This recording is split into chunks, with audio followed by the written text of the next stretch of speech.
Bueno, buenos días. Buenos Aires, 10 de noviembre del 2020. Vamos a iniciar ahora una entrevista al profesor Raúl Fradkin.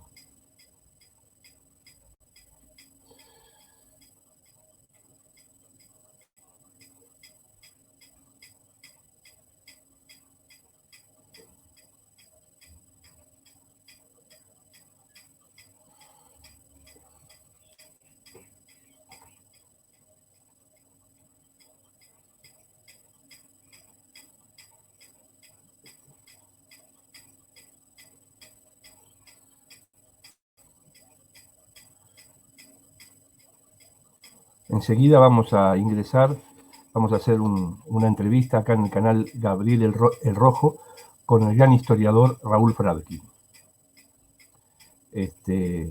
Vamos a charlar sobre historiografía, sobre su trayectoria y sobre determinados tópicos que tienen que ver con la historia, con el campo historiográfico argentino, de este gran historiador y colonialista argentino, especialista en siglo XVIII y siglo XIX, uno de los grandes historiadores vivos que hay en la Argentina, luego de la desaparición de Tulio Alperindongui. Él conjuntamente con Juan Carlos Garavaglia, con Carlos Asadurian, está entre los grandes historiadores vivos argentinos y ha tenido el honor de aceptar esta entrevista. Estamos esperando que se conecte. Ahí está, Raúl. Ya está, problema solucionado. Ahí está, problema solucionado. Estamos grabando, Bueno. Raúl, vamos a hacer una presentación de tu figura en el campo intelectual argentino. Estaba yo diciendo que desaparecido Tulio Alperindongui, Juan Carlos Garavaglia, Jorge Hellman, vos sos de la generación de los últimos dos.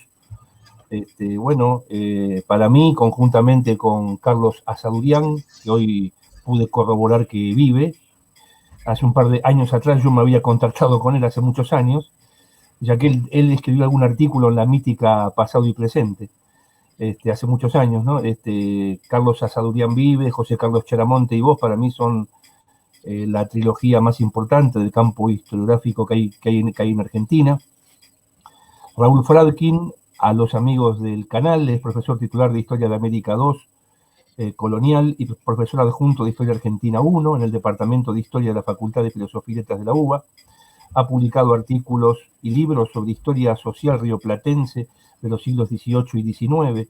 Dirige la colección de Historia Argentina de la editorial Prometeo, que yo recomiendo ampliamente.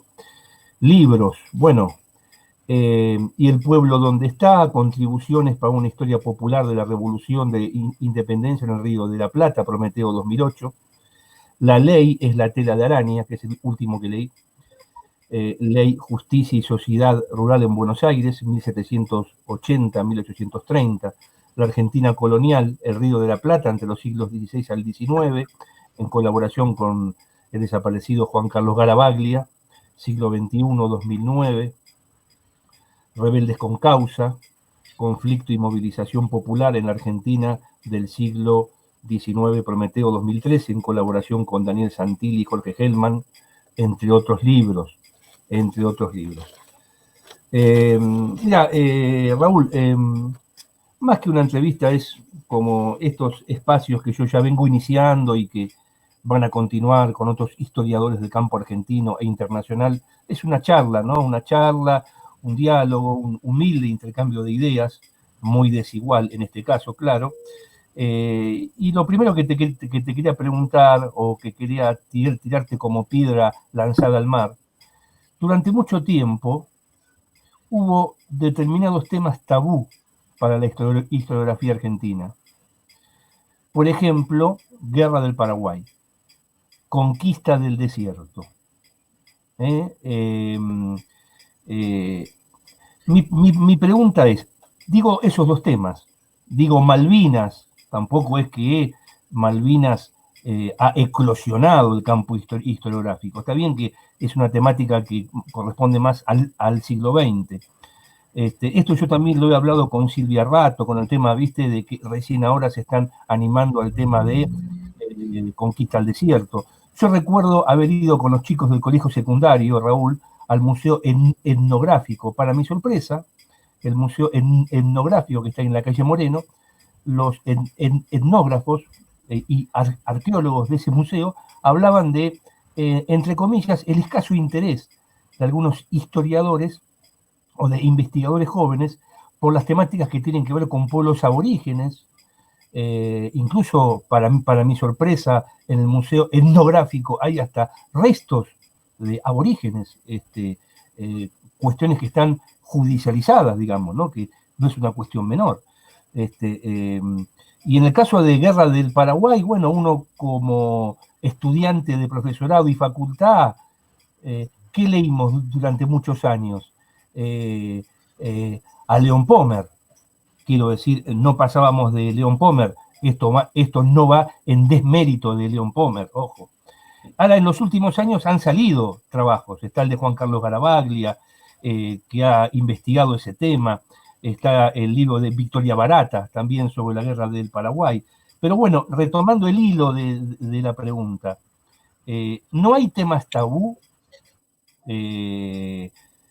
O el estado actual de la cuestión demuestra que no, que ya no hay temas tabú, Raúl. No te estoy escuchando. ¿Cómo? Que no te escuché lo último que dijiste.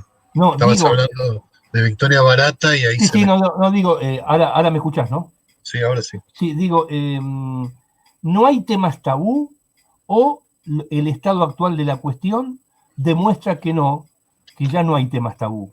Que cada vez menos hay temas tabú, Raúl. No sé si la palabra es que yo usaría es opinable, temas tabú. Hay temas molestos, hay temas que pueden ser pensados, no solo en la historiografía argentina, en un momento, volvamos al ABC de este oficio, tanto de la investigación como de la enseñanza. Se investiga desde un presente, se pregunta sobre el pasado desde un presente. No hay una conexión directa y simple entre el presente y el pasado, pero el historiador, el profesor de historia, el estudiante de historia, el lector de historia está condicionado, lo sepa o no lo sepa, por su presente. Entonces, hay temas que son complicados, o más complicados que otros, para ciertas tradiciones. También el desarrollo de la investigación va haciendo, o de los conocimientos, va haciendo que de golpe se surja la necesidad de volver sobre algunos temas que en una época fueron abandonados. El ejemplo que está dando de la guerra del Paraguay es emblemático, es un tema central del debate argentino en la historiografía, la política, la cultura, en varios momentos de nuestra historia, por empezar durante la guerra y después de la guerra, pero también en los años 60 del siglo XX. Pero es un tema que ha sido muy complicado en cada país que intervino en la guerra por motivos diferentes, pero que a veces, digamos, en la Argentina era complicado para la propia tradición, no solo historiográfica, sino para el propio imaginario predominante en la Argentina sobre su pasado. Hay una imagen muy instalada, muy construida, muy asentada en el tiempo, de una Argentina muy próspera, muy moderna, lo que se llamó durante mucho tiempo la Argentina moderna,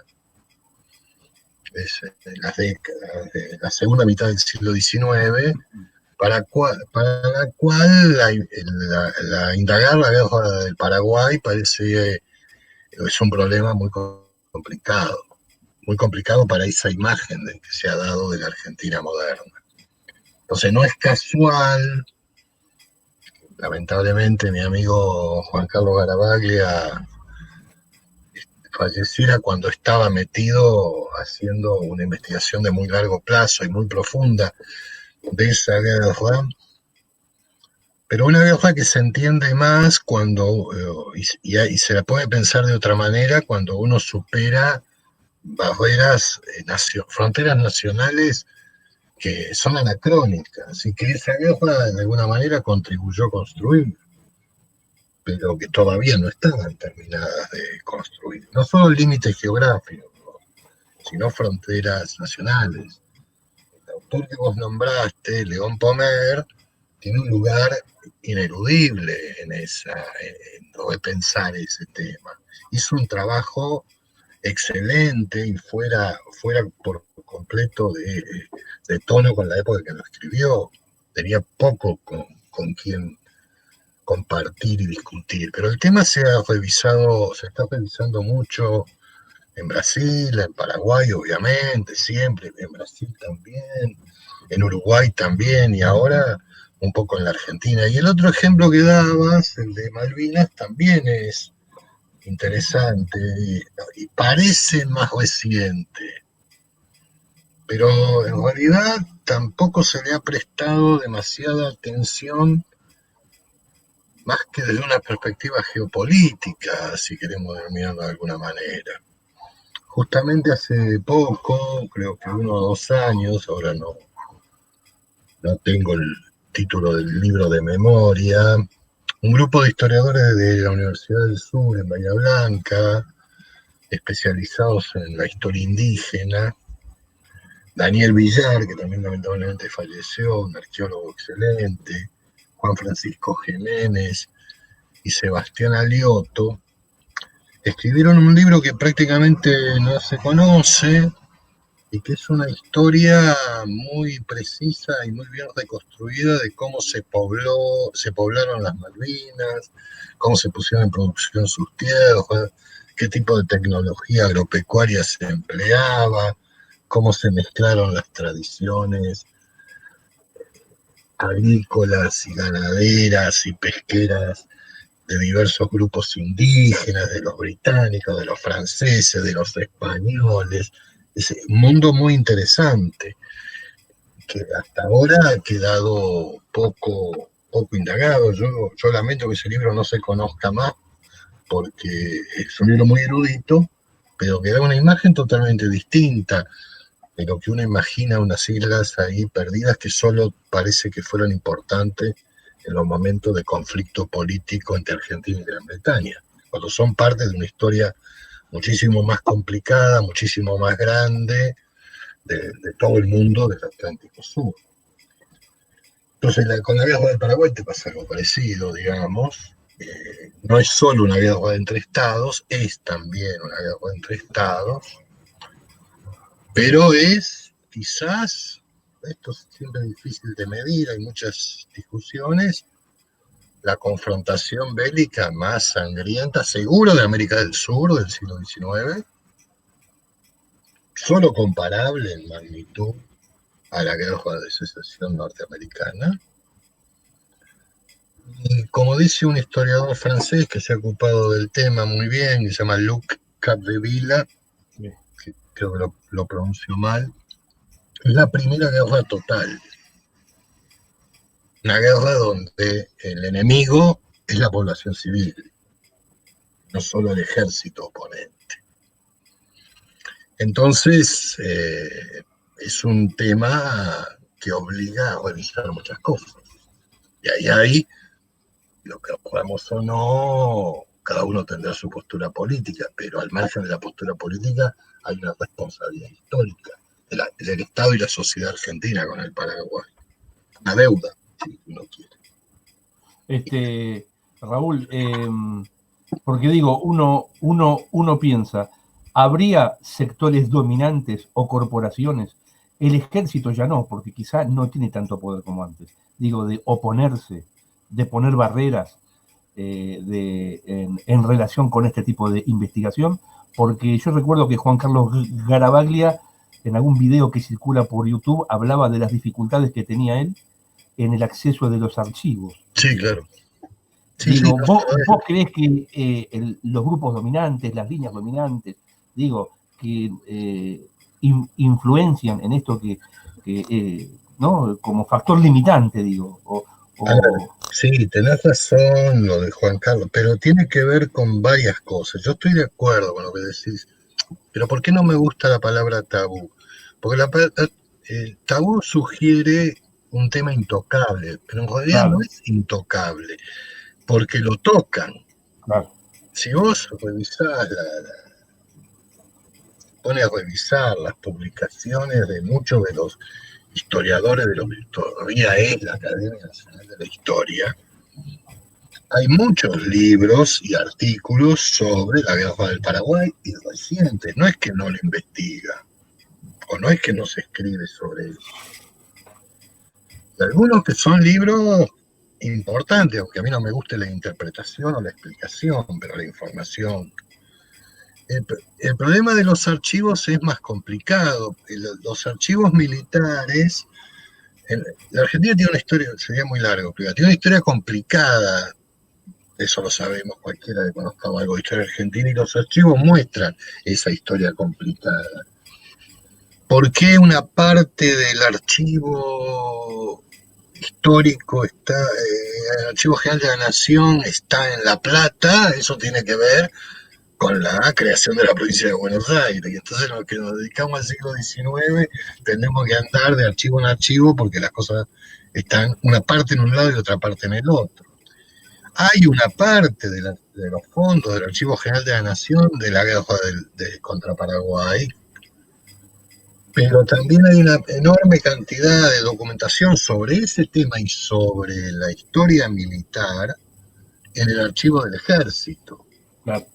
que hasta hace muy poco, hasta los años del kirchnerismo, prácticamente no se podía acceder salvo con autorización oficial. Pero además de un problema de maldad, hay un problema de inoperancia, no están bien conservados, no están bien catalogados, no están digitalizados. Y ese no es un problema solo de los militares, del archivo militar. Si vos haces búsqueda de internet, vas a encontrar una enorme cantidad. Por ejemplo, el archivo nacional de Paraguay está en gran medida online. Claro. Mira, Por ejemplo, es un buen dato, ¿no? el Archivo Nacional de Bolivia en Sucre, por ejemplo. No estoy hablando de Suecia o Dinamarca, estoy hablando Claro. o tenés la colección completa de todas las publicaciones periódicas del Uruguay del siglo XIX y XX online. En cambio, en la Argentina es todo un tema. Esto depende de la iniciativa, de un archivo, de un archivista, de una biblioteca, pone algo, el resto no lo pone.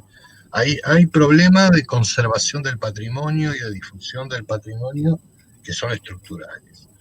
Después hay un problema historiográfico, serio, grave. La historia, ¿qué pasa? Pasó con la historia militar, pasó con la historia de la justicia y con la historia de la iglesia. La tradición argentina es que de la historia militar se ocupaban los militares o su gente afín, de la historia de la iglesia los curas o su gente afín, y de la historia de la justicia los abogados. Entonces delinearon como tres campos de estudio muy conservadores, muy conservadores, que fueron, hasta ahora existen, con instituciones y con bibliotecas y con corporaciones dedicadas a eso. Y la historiografía más avanzada, más profesional, más crítica, más social, llamémosla como que para discutir el nombre, tardó en ocuparse de esos temas. Y si algo cambió en las últimas décadas, es que se ha trabajado mucho la historia de la iglesia y de la religión, como no temas que son sinónimos, la historia de la justicia no como la historia del derecho, sino la historia de la administración de justicia y de la relación de la sociedad con la justicia, que es un temazo de la historia argentina pasada y presente. Y todavía la historia de la guerra es muy incipiente. Es muy incipiente desde una perspectiva de la historia social, Por eso recomiendo el libro de Capdevila o lo de Garavaglia, en el sentido de manera de entender la historia de la guerra del Paraguay, si uno no estudia la historia de la formación del Estado y del ejército que hace la guerra. Pero, por ejemplo, no teníamos ni siquiera claridad de la cantidad de efectivos, del número de bajas. Para darte datos que uno dice, serían que la historia tradicional los tendría que haber suministrado. Pero ese retraso de la historia militar abarca muchos otros temas. Tampoco tenés un balance preciso del número de bajas de la guerra de independencia, por ejemplo. Ni demasiados estudios de la composición de los ejércitos que se enfrentaron. ¿Por qué? Porque cuando estudias eso te podés llevar sorpresas que te complican la vida y la imagen de la historia que uno tiene. En el caso último que vos decís, lo que estaba haciendo Juan Carlos, estudiando los presupuestos, me acuerdo, los presupuestos, que era un tema interesante, por ejemplo, el tema empezó con los presupuestos, claro. Porque se dio cuenta, lo hemos hablado mucho y lo escribió en un libro, porque se dio cuenta, y ahí sí hay un tema, más que un tabú, un vacío, que se explica la formación del Estado argentino como una ampliación del Estado de Buenos Aires. Y en realidad, el gran momento que sienta las bases del Estado argentino es la Confederación. Claro. Y entonces él estudia, pero para eso tuvo que estudiar Buenos Aires y la Confederación. Claro, pero viste que se encontró que con la dificultad de la ausencia de presupuesto sobre la Confederación. Claro, no de presupuesto, de los archivos. El problema es dónde está el archivo de la Confederación. Claro. Por eso lo que quiero decir es que los archivos son como una especie de, ¿cómo decirte? Si uno fuera un arqueólogo del siglo XXIII, el archivo te muestra cómo se construyó el Estado argentino. Por eso hay cosas que están bien guardadas y son fáciles de encontrar, y otras hay que buscarlas por otro lado, porque en algún lado tienen que estar, por lo menos en parte, como en un archivo, como en un yacimiento arqueológico, pero que no se le prestaron atención, porque la Confederación parece haber sido un experimento efímero, casual, que no tuvo mayor significación. Pero cuando empezás a estudiar cómo se organizó realmente el Estado, no el gobierno central, sino la construcción del Estado, ahí ves el papel que tuvo el Estado de la Confederación. Hay un trabajo, Raúl, ahora no, perdóname, me parece que tiene que ver con la colección que vos dijiste, la de Prometeo, que es un trabajo descomunal sobre la justicia en Santa Fe. ¿Cómo se llama este historiador? Es un trabajo que tiene como 800 páginas. Sobre la justicia y Santa Fe es en la colección que yo dirijo en Prometeo, uno de los libros que publicamos de Darío Barriera se llama Historia y Justicia. Historia y Justicia. Ese trabajo... Él estudia... Él es osarino, no santafesino, porque si le digo eso no le va a gustar. Los osarinos no se sienten santafesinos, eso es un problema también. Ha trabajado mucho en la historia de la justicia en Santa Fe, pero también en todo el Río de la Plata. Por eso publicamos este libro. Bueno, eso del siglo XVI al XIX. Claro, eso es descomunal.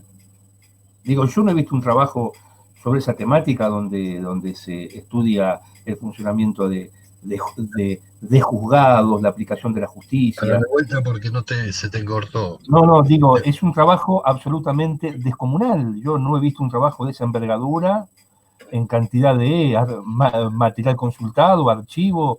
Son más de 20 años de investigación, por eso publicamos un libro de ese tamaño que no convenía publicar, porque era caro, pero resume 20 años de investigación por lo menos. Claro, también lo que sucede, Raúl, para terminar un poco con este tema, lo que yo veo, no sé, quizá yo estoy construyendo una fantasmagoría, pero que, por ejemplo, a veces da bronca, con todo el respeto, que algunos colegas extranjeros acceden a determinado material de archivo, que uno dice, pero yo fui ahí y no encontré eso. Entonces, quiero decir, hay también cuestiones políticas, de vinculaciones. O sea, por ejemplo, hay archivos militares o de Cancillería que no cualquier historiador puede acceder a veces. Y uno lo ve en trabajos de historiadores extranjeros o de periodistas que se dedican a la divulgación, y uno dice, ¿cómo es posible? Accedió, no sé, a un archivo de la Marina que para mí fue imposible. Quiero decir, también pasa eso, ¿no? ¿O no, Raúl, o no? Más o menos, a ver, la primera, dada la situación de los archivos y la historia de los problemas del patrimonio en la Argentina, yo a mis alumnos siempre les digo, cuando quieren investigar, la primera regla de la metodología de la investigación histórica es llevarse bien con el empleado del archivo. Los empleados de los archivos son los que los guardan, los cuidan, a pesar de que nadie le da apoyo ni recursos. Entonces, en los archivos hay mucho más de lo que a veces sabemos que hay. Es cierto lo que vos estás diciendo, depende mucho de las relaciones. Y a veces, demasiado depende a veces de las relaciones. Es cierto que la tradición argentina del Estado autoritario hizo que algunos archivos no, pero el archivo histórico del Ejército ahora es de libre acceso desde el año 2012, 2013, el de la Cancillería también. Hay mucho para... se abrieron en esa época, muchos. Hay muchos fondos que ahora están en el Archivo General de la Nación, que provienen, por ejemplo, de las empresas que cuando fueron estatales, que fueron privatizadas. El problema del Archivo General de la Nación es que nunca se termina de construir un edificio para el Archivo General de la Nación que pueda contener todo eso. Entonces, bueno, puede ser que un extranjero en determinadas épocas tuviera más acceso a algunas cosas y los vínculos personales a veces permiten. Y la posición de ser extranjero con el cholulismo habitual del argentino medio puede hacer que alguien facilite. Hay también mucho que está en manos privadas. Raúl, en mi adolescencia, yo tengo 51, cuando leí los famosos tomos que vos habéis leído también, de Robert Potash, yo me preguntaba, Potash accedió en mi adolescencia me preguntaba, Potash accedió a archivos que ningún historiador en esa época argentino había accedido. Digo, sí, o no hubiera querido, o no sé si ninguno, pero o muy poco. Porque los afines al poder militar sí. Exacto. Pero te puedo dar el contraejemplo. Una periodista francesa, que además de periodista es historiadora de formación, Marielle Monique. Monique, no sé cómo. Exactamente. Ella hizo el mejor estudio que se haya realizado hasta ahora sobre la estrategia tomada de la escuela francesa en Argelia de la represión militar. Y ella logró, justamente por ser francesa y poniendo cara de tonta, y entrevistar a varios represores que confesaron cosas que todos intuíamos, pero que no había pruebas. Ahora también tenemos los archivos desclasificados del Departamento de Estado. También y después en los archivos argentinos hay que tener mucha paciencia para buscar. No es que vas, llegás, a veces la gente cree que es así, le decís al empleado, deme los documentos secretos de tal tema. Esos documentos pueden estar entremezclados en otras cosas. Cualquiera que haya intentado consultar un fondo documental del Archivo General de la Nación, que se llama, por ejemplo, Secretaría de Rosas, son volúmenes y volúmenes y volúmenes aparentemente infinitos, donde hay desde la cuenta de la compra de hierba para la Casa de Rosas en Palermo a la negociación del tratado con los británicos por el bloqueo, y está todo mezclado. Hace unos años un grupo de colegas hizo un trabajo que es hacer por primera vez un catálogo de eso. Porque sin un buen catálogo podés estar meses o años trabajando y no encontrás nada que se parezca a lo que estás buscando. No haría falta, Raúl, yo no sé qué experiencia hay en otros países, una ley de archivos donde el Estado fije, bueno, esto es patrimonio cultural de la nación. Por lo tanto, los historiadores acreditados e investigadores por las instituciones son los que tienen privilegio. O sea, no tenía que existir el archivo privado, Raúl. Perdóname, ¿no? Quizás soy extremo, ¿no? digamos. Probablemente no, pero es la historia del coleccionismo argentino. No sé si hay, si en Europa es así o en Estados Unidos es así, hay una ley de archivos, no sé eso. Y dice, bueno, Bueno, esto, eso bueno, depende de cada país, sí, por claro, supuesto. En la Argentina también, y a veces hay que moverse. Por ejemplo, en el año 2017, sí, 2017, tuvimos que hacer con otros colegas y después apoyaron muchas universidades toda una movida porque el Archivo General de la Nación pensaba, y el gobierno de ese momento pensaba quemar una enorme cantidad de archivos, sobre todo de justicia de primera instancia, porque ya estaban las causas, digamos, terminadas desde el siglo XIX, etcétera, y logramos impedirlo. Pero hay un problema más que de ley, que hay legislación de infraestructura y de política. Y uno de claro, los problemas es que pocas veces los gobiernos sucesivos le han dado importancia a los archivos y pocas veces los archivos estuvieron a cargo de historiadores. claro. ¿Entendés? Entonces, lo mismo pasó con los museos durante mucho tiempo. En los últimos años eso empezó a cambiar, pero durante mucho tiempo pasó exactamente lo mismo. Y de golpe en algunos museos hay colecciones de documentos que uno se sorprende que estén ahí, que no esperarías que estén ahí, pero tiene que ver con la historia de que probablemente, lo más probable, de alguien que en 1890, 1910, los compró, los documentos, los juntó, los heredó, y así se fueron armando las colecciones.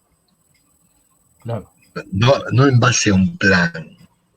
Por eso exactamente. hay cosas que están en lugares que no sabes. Si vos tenés, te doy un ejemplo, vos tenés un archivo documental en el Museo Histórico Nacional, una colección de documentos en el Archivo General de la Nación que se llama Archivo Histórico Nacional, el Museo Histórico Nacional, que en un momento se lo pasaron. Otra parte está en La Plata, otra parte está en la Biblioteca Nacional. Claro, no están unificados.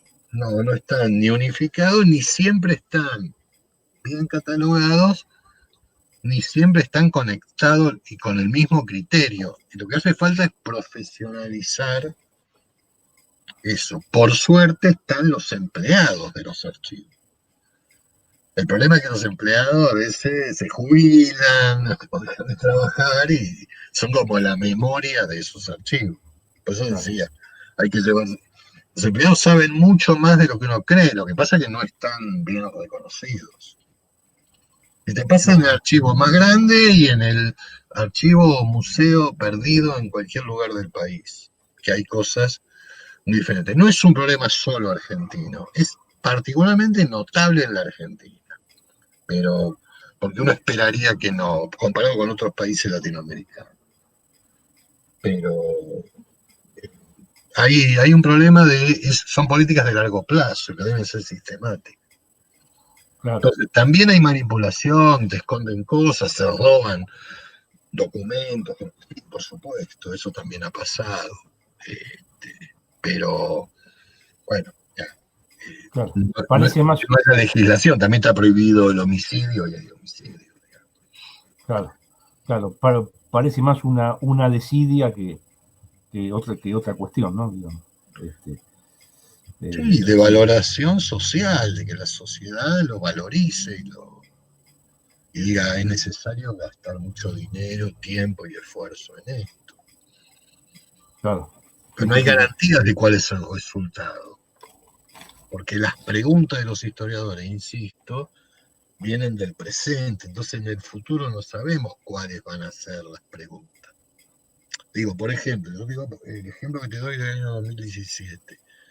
Tuvimos con Jorge Hellman una reunión, una discusión muy fuerte con él, que en ese momento era el director de archivo, porque quería quemar lo que no decía él no hacía falta, y entre ellos estaban los legajos de personal, del personal que había trabajado en las empresas estatales hasta que fueron privatizadas. Y ese es un tema, un fondo documental enorme, inmenso, y ahora me IPF, voy a ver Argentina, voy a ver el Estado, entonces, para hacer la historia social argentina y la historia de la clase trabajadora. Ahora es por el momento inaccesible, son miles y miles de cajas amontonadas en un lugar, esperemos que no se echen a perder hasta que haya un edificio en condiciones que está prometido en la vieja cárcel de Caseros. Sí, sí, a 2 cuadras de mi casa acá, en principio lo que yo veo es que está terminado, pero no está ocupado eso. Está terminado, pero no veo que esté El ocupado. edificio donde está el archivo actualmente está en peligro porque el peso que tiene la documentación pone en peligro el edificio. El de Alem, decís vos. Claro. Mirá vos. Sí, sí. Mirá vos, eso yo no lo sabía. O sea, de ahí el traslado. Claro, pero el problema es el traslado, porque ese traslado no es simplemente llevarlo. Cuando se hizo la mudanza de la Biblioteca Nacional de la calle Moreno al edificio nuevo en la época de la dictadura, hicieron la mudanza con los pobres Colimba, los muchachos hicieron un desastre, mezclaron todo, hubo que volver a recatalogar todo. Claro, tenés razón.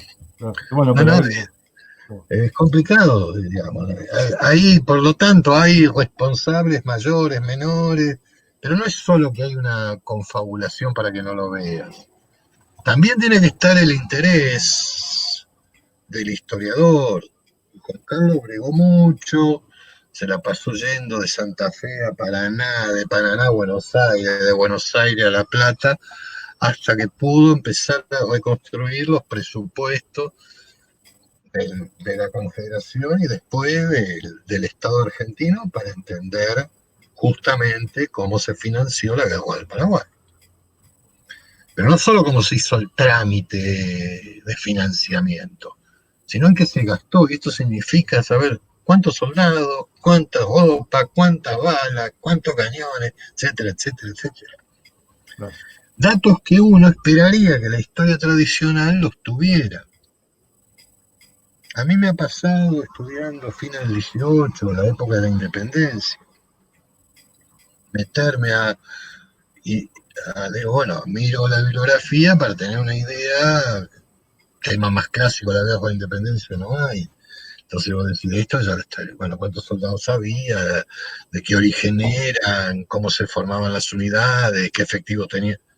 Y no está eso, y hay que ir lista de revista por lista de revista. La lista de revista es la lista que hace el oficial para que le envíen la partida de sueldos, entonces tiene que decir quiénes están, quiénes no están, etcétera. Hay que reconstruirlo uno, por suerte se ha avanzado mucho en eso y hay que estudiarlo provincia por provincia, porque no es que está todo en un solo lugar. Si vos querés estudiar el ejército de San Martín, tenés que agarrar el archivo de Buenos Aires, el archivo de Mendoza, el archivo de Chile, el archivo de Perú, el archivo de San Luis, el de San Juan, etcétera. Claro, lo que hizo el colega Rabinovich, ¿no? Sobre. Exacto. Claro, sí, sí, sí. Sí. Pero ahí necesitas, bueno, investigadores con, uno llamaría en otras latitudes, dedicación exclusiva. Es decir, a mí me tienen que pagar, digamos, bien. Digamos, sí. Tiene un hermoso libro sobre la batalla de Huaki, por ejemplo. Claro. Una reconstrucción momento a momento de la batalla y cómo se hizo la batalla. Claro. Y vos decís, esto ya se sabía. No, no se sabía. Porque se basa, hay fuentes que digamos, hay fuentes más accesibles, las memorias de un oficial, pero después hay que cotejar esas memorias escritas 20, 30, 50 años después con la documentación del momento. Claro. Entonces, claro. Exacto, sí. Que lo hagan historiadores extranjeros a veces es lógico porque tienen más recursos, no solo más acceso por una confabulación, porque lo mismo te pasó con la historia del movimiento obrero. Si vos querías hacer la historia del movimiento obrero en el siglo XIX, la mejor biblioteca de prensa obrera del siglo XIX de Río Platense está en Ámsterdam. No. pero no por alguien malo, sino porque las conexiones de la Asociación Internacional de Trabajadores hicieron que se juntaran ahí. Por ejemplo, ¿no? Pero entonces ahí hay muchas cosas que juegan. Depende del tema, del periodo, del problema. Claro, está bien, está bien. Avanzamos un poquito más, Raúl, ¿sí? Sí, dale. Te voy a hacer una pregunta que te quiero provocar un poquito. O sea, no. Te quiero torear, sino, pero bien, sanamente.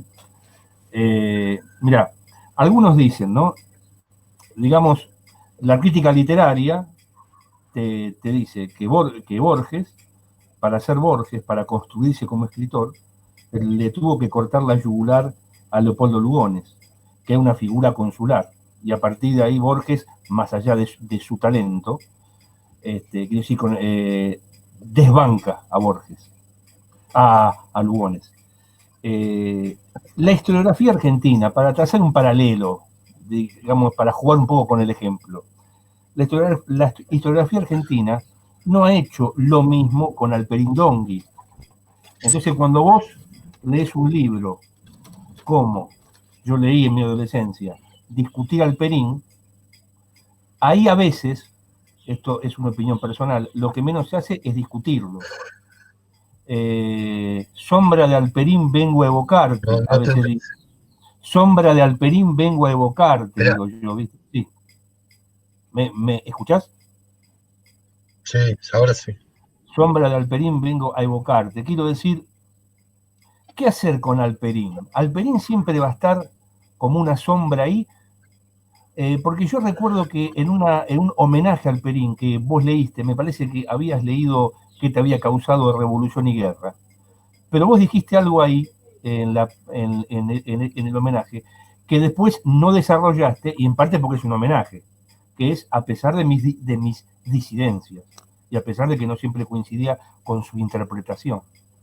Entonces, bueno, quería ahondar un poquito más con eso, porque Alperín es una figura muy fuerte, Jorge. A ver, no sé si entendí bien porque se entrecortó mucho. ¿Vos me escuchás? Sí, yo te escucho. Bueno, Digo, te estaba diciendo ¿qué hacer vos... con Alperín? Decís. Sí, claro, yo me acuerdo que en un homenaje al Alperín, vos habías leído un homenaje, ¿te acordás cuando se hizo un homenaje a él? En la Biblioteca Nacional, sí. Sí, que habías hecho una referencia de tu relación con los textos de Alperín, específicamente con Revolución y Guerra. Pero Sí. habías dicho algo que no desarrollaste ahí porque no correspondía, porque era un homenaje. Bueno, a pesar de mis disidencias, de que no siempre yo coincidía con él. Entonces, le tenemos miedo al Alperín, es un maestro y hay que dejarlo, hay que discutirlo, lo dejamos tranquilo, es una sombra que nos va a perseguir a los historiadores argentinos, Raúl. A ver, esa pregunta se contesta. No, esa pregunta se contesta, no me torea. Se contestan diferentes de acuerdo a la edad que uno tenga. Yo diría, primero, mis desacuerdos con Alperín los escribí, los publiqué, no, están escritos y publicados, no es que los escondo. Pero lo que sí te diría, ya que citas a Borges, que yo sé, voy a citar de memoria, así que no es textual, de un enorme historiador, aunque estudió de historiador y no trabajó de historiador, que fue Ricardo Piglia. Ricardo Piglia, a propósito de la guerra del Paraguay, probablemente haya escrito el cuento que mejor muestra a un historiador que sintieron los paisanos entrerrianos cuando Urquiza apoyó la guerra del Las Paraguay. actas del juicio. Las actas del juicio, uno de los mejores cuentos de la historia de la literatura Coincido. americana. Y un trabajo de un gran historiador, además. Nosotros lo hicimos con Gabriel Di Meglio una entrevista para hablar justamente sobre ese cuento, que la publicamos en un libro, porque es muy llamativo, porque cuando él escribió eso, la historiografía de ese tema prácticamente no existía, no sobre la guerra sí, pero sí qué pasaba con los paisanos de Entre Ríos, no con Urquiza o Mitre. Y nos llamaba la atención cómo estaba escrito, y yo te diría que cada párrafo de ese cuento, que tiene una hipótesis interpretativa de investigación posterior, hay una intuición maravillosa. Muchas veces pasa eso en la literatura. En Borges también, te guste o no las posturas políticas de Borges. Hay intuiciones que son muy profundas. Con Alperín te pasa algo parecido, porque Alperín a veces estás 3, 4, 5 años trabajando en el archivo y al final te das cuenta que el viejo se había dado cuenta antes. Entonces, ¿qué es lo que hay que hacer? ¿Qué dice Piglia cuando le dan un premio en España? Si los argentinos tenemos una gran tradición literaria y tenemos la suerte de tener una gran tradición literaria y podemos escribir porque antes se escribió acá. Entonces, Alperín Dongui es una plataforma, no un dios. Es alguien en quien apoyarse, volver a leerlo. Lo que conté ahí es que yo leí Revolución y Guerra no porque me obligaron. Porque a mí, cuando yo estudié en la época de la dictadura, no te daban Alperín Dongui. Entonces, un grupo de amigos nos pusimos a leer Revolución y Guerra porque lo encontramos en una librería de Corrientes de libros usados. No sabíamos ni quién era Alperín Dongui en ese momento nosotros. Y el libro nos fascinó. Cuando vos venías de leer, como me tocó a mí, tomo tras tomo de la historia de la Nación Argentina que publicó la Academia de la Historia en 1938, leer la Revolución y Guerra de Alperín Dongui, la poesía. Te abría la cabeza, te hacía pensar. Es una cosa que yo hice para mí, pero lo escribí también, pero es reconstruir el itinerario de Alperín de los temas que a mí me interesaban. Porque creo que cambió la manera de pensar la historia argentina, pero no se trata de seguir diciendo lo que dijo Alperín, sino partir de lo que él aportó y de lo que abrió para pensar otras preguntas, otros temas. Nosotros, mis amigos que ya no están, Juan Carlos Garabaya, Jorge Gilman, teníamos un desacuerdo central con Alperín, que era su visión del mundo rural del Río de la Plata. Y eso yo lo he escrito, lo hemos puesto, pero en realidad nos pudimos plantear las preguntas que nos planteamos por lo que había hecho Alperín. Claro. Por eso te digo que depende de la edad. Es como con el padre, hay que matarlo, pero también hay que agradecerle al padre, porque uno no es nadie sin los que antes escribieron. Y algunos son grandes historiadores, y ahora le puede gustar más o menos lo que dice Alperín, más o menos estar de acuerdo, pero no podés desconocer que es el historiador argentino que más repercusión tuvo en el mundo. Por algo fue. También que fue uno de los primeros en ocuparse de la historia latinoamericana de manera profesional. Yo te diría que el Alperín que me gusta, me va gustando menos a medida que avanza en el tiempo, que me parece más sutil, inteligente y perspicaz para el siglo XVIII, las primeras décadas del XIX, después. Y nos empezamos a complicar, me empiezo a complicar en el siglo XX con las explicaciones de Alperín y las interpretaciones. Pero yo diría que es una plataforma, no tiene sentido de negar una plataforma. Tampoco repetir lo mismo. Claro, vos Raúl, creés que su elección estética y conceptual de estudiar a la élite y a los grupos dominantes es una elección personal, ideológica de Alperín o profesional? Porque digamos, uno diría eso, ¿no? Él se centraliza en esos grupos. Quiero decir, los grupos populares son masa de maniobra para Alperín. Sí. los sectores Bueno, populares. eso se lo hemos criticado, eso lo hemos criticado por escrito. ¿Pero por qué? Porque él tiene una idea, él se río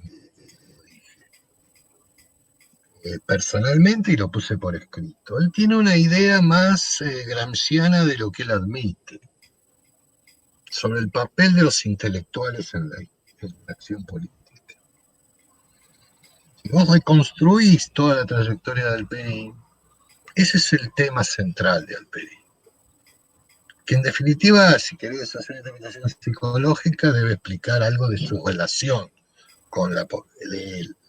La analiza la política, pero no es parte, etcétera. Ahí hay un tema. Entonces, él vio mejor que nadie el mundo del siglo XVIII y XIX desde la óptica de lo que él llamó los letrados.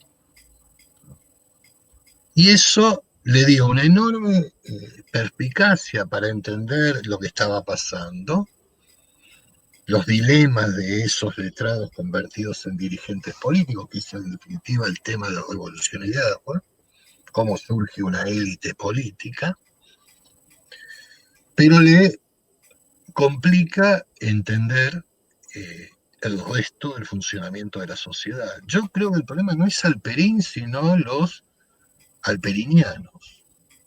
Como el problema no es Cristo, sino los cristianos. El problema no es Marx, sino los marxistas. Claro. No sé si entendés. Yo creo que Alperín es más rico y más sutil. Porque él se da cuenta. Alperín te tira a veces una línea que yo he convertido 10 o 15 años de investigación en una línea de él. Él te dice, fue el primero que lo dijo, el levantamiento campesino que se produce como resultado de la muerte de Dos Juegos cambia el curso de la historia argentina. Y sigue. No lo explica, no lo analiza. Claro. Bueno, yo me dediqué 10 años a estudiar eso. ¿Por qué decía eso? Ahora, ¿de dónde lo saca? De la visión que tienen los miembros de la élite de lo que está pasando. De lo que Salvador María del Carril llama la hidra que hay que cortar y de la cual Don Juego es solo una cabeza que se reproduce. Pero el problema de Salvador María del Carril, cuando le escribe a Lavalle, no es Don Juego, sino los que están atrás de Don Juego. Ahí, si querés, es un problema también ideológico, pero no solo ideológico. Hay un problema de acceso a la documentación, porque la gente que a mí me interesa estudiar no produce documentos. Raúl, yo me peleaba con los profesores del profesorado, hiperalperinistas, porque uno decía, bueno, profe, ¿dónde está el proyecto artiguista en Alperín? ¿Dónde está Güemes? Güemes no existió, no hubo gauchos de Güemes. ¿Y Artigas dónde? ¿No hubo proyecto artiguista? Eso no. Eso no lo analiza Alperín. Eso sí lo analiza. Vos perdoname que lo vuelvan a leer. Un capítulo de Revolución Ideal que se llama El sistema de Güemes. El problema es que por eso te digo, hay un problema de la lectura de Alperín. Claro. No tanto de Alperín. No quiere decir que todo lo que diga está bien. O todo sea verdad definitiva. No estoy diciendo eso. Estoy diciendo que es una lectura estimulante. Que ha sido se ha convertido eso, como una caricatura. Era un pensamiento mucho más rico, mucho más complejo y mucho más abierto. Yo en ese homenaje lo dije y alguna gente se molestó. Si vos lees la historia de la América Latina contemporánea del Perú, la primera edición es de 1969,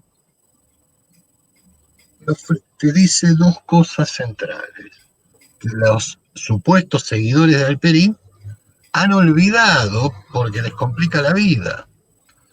Una de las cosas que se pregunta Alperín en el prólogo, y los que enseñamos historia de América vivimos con ese problema, es cómo hacer para contar una historia de una entidad que no es una unidad, que es América Latina, que no es una unidad, pero sin contar 20 y pico de historias paralelas desconectadas entre sí.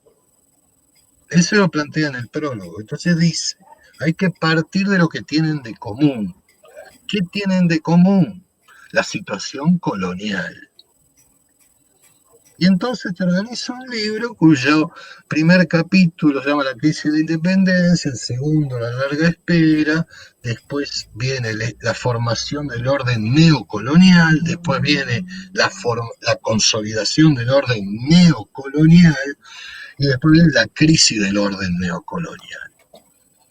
Ese Alperín, que es de 1969, por los que vos llamaste alperinianos, ha sido olvidado, ha sido pasteurizado. Él mismo también es responsable de eso. Pero es un problema personal de él, lo escribió y lo explicó bien. Ahora, esa manera de explicar la historia de América Latina a partir de la condición colonial y neocolonial es una perspectiva absolutamente fuera de lo común hoy en Argentina. ¿Fuera de lo común en qué sentido? Y en que en el ambiente historiográfico, porque te voy a decir lo que, ya que me toreaste, lo que yo le digo a mis alumnos, está más claro cuándo empieza la historia colonial que cuándo termina. Claro. Lo que está claro es que no termina en 1810. Totalmente. Bueno, pero ahí La sociedad que se forjó en la época colonial tardó muchas décadas en desintegrarse. Exactamente. Entonces hay muy pocos autores que expliquen el siglo XIX argentino, si es que existe. Para mí no hay para mí es rioplatense y no argentino, como un proceso de desintegración de un orden colonial. Claro. ¿Se entiende lo que te quiero decir? Sí, ahora, sí, se entiende perfectamente, claro. ¿qué es lo curioso? Que yo eso lo llego a pensar leyendo Alperín, no porque él lo diga así. Exactamente. Pero me llevo a pensar esto. Seguramente no estaría del todo de acuerdo conmigo. Cuando leyó una cosa que dice un balance historiográfico sobre cómo él fue cambiando su explicación de la formación de la clase terrateniente, porque desde el primer estudio a los últimos fue modificando su explicación, el viejo se rió y me dijo, ay, qué trabajo que se tomó, Fradkin, ¿para qué trabajó tanto? No vale la pena, me dice. Me equivoqué. Bueno, lo que pasa es que era demasiado grande, ahora, tampoco escribió y dijo lo que escribí en tal libro me equivoqué. Pero no importa, el problema, es el lector, ¿se entiende? Y los nuevos lectores tendrán nuevas preguntas y podrán sacarle otro jugo al Alperín. Otro, no el único este. Claro, digamos que en síntesis se ha convertido en un clásico. En un clásico, exactamente. Yo pienso, te pongo un ejemplo. A mí me sigue apasionando leerte La Edad Media de Marc Bloch. Claro. Yo no sé si el estado, hoy quizá el estado de la cuestión pase por otro lado, pero es tan placentero leer a Marc Bloch que Marc Bloch puede ser leído como Marx. Digamos. Totalmente, Bueno, quizás ese es el lugar para Don Tulio, ¿no? También. Sabes que yo en una cosa que escribí sobre Alperín cité a Italo Calvino. Claro. Italo Calvino dice, un clásico es un libro que nunca termina de decirnos lo que nos quiere decir. Yo y agarro hoy, 2020, Revolución y Guerra, mi viejo libro que compré en el año 77, y veo lo que marqué, lo que subrayé, y nada de lo importante lo subrayé. Leo otra cosa ahora. Claro. Te sigue interpelando. Claro, exactamente. Esos son los libros y los autores que valgan la pena. Me citas a Marc Bloch, exactamente. La frasecita de la sociedad feudal. Fíjate lo que te dice. Una de las que me acuerdo, entre las tantas, que dice: cómo se juzga a los hombres es la piedra de toque para entender una sociedad. Hoy le diríamos a las mujeres también, pero aparte de eso, te está diciendo, detrás del tema de la administración de justicia se devela todas las miserias de una sociedad. Y si una sociedad lo muestra, es la Argentina. Claro, exactamente. Sí. No, Marc Bloch es absolutamente un monstruo. Sí, yo creo que a los jóvenes estudiantes le podemos decir que lean desde acá, ¿no? Desde el canal, lean La Edad Media. La sociedad feudal. La sociedad feudal, perdón, es una hermosura realmente. Lean Marlowe, Galperín, lean a Hobsbawm, lean a Edward Thompson, lean a los grandes historiadores, a George Duby. La fantasía que yo tenga, no sé qué vas a hacer con esto. No sé si se puede hacer la prueba. A mí me gustaría hacer una vez la prueba en una universidad. Una carrera organizada no por materia, sino con libros. A ver cuál es el resultado. Claro. Leer los mejores libros que se hayan escrito de historia, no importa de qué periodo. Porque un buen libro, sea sobre la Edad Media, sea sobre el presente, sea sobre la prehistoria, te incita a pensar. Ese es el punto. Suele suceder que a veces en la universidad a veces no se leen esos libros también. Absolutamente. Esos se leen fotocopias o pedazos. Yo, por ejemplo, he cuestionado a un profesor de Edad Media cuando yo le pregunté por José Luis Romero. Y no, está desactualizado. Claro. Y José Luis Romero vale la pena, su libro sobre el mundo feudo-burgués. Para mí es un texto